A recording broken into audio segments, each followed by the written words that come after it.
Hello guys! Welcome back sa aking channel, Nanay Susie. Ang tips natin ngayon guys ay tungkol sa kahulugan ng iyong panaginip.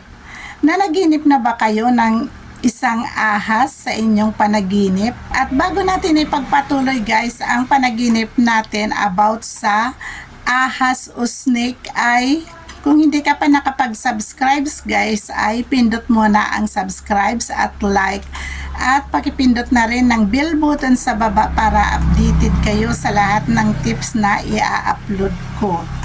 Nanaginip na ba kayo guys ng ahas sa inyong panaginip na nakagat kayo ng isang ahas? Alam mo ba guys, ang kahulugan ng panaginip na ahas ay mayroon kang kaibigan, kamag-anak, malapit na kamag-anak na nag-aahas sa iyo.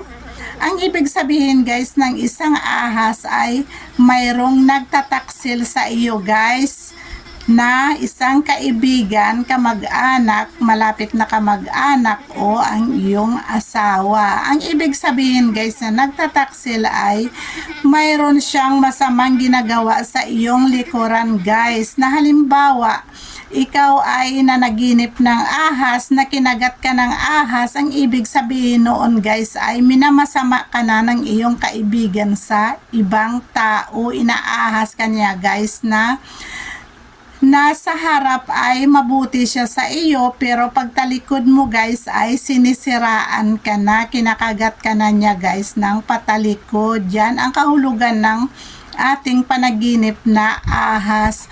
O kung mayroon kang malapit na kaibigan, kung minsan ay yung inaahas kanya guys na pagtalikod mo ay mabuti siya sa iyo, pero kapag tumalikod ka na pala ay inaahas niya ang iyong asawa. Yan ang ibig sabihin guys ng panaginip nating ahas, na inaahas ka ng iyong kaibigan o malapit na kamag-anak.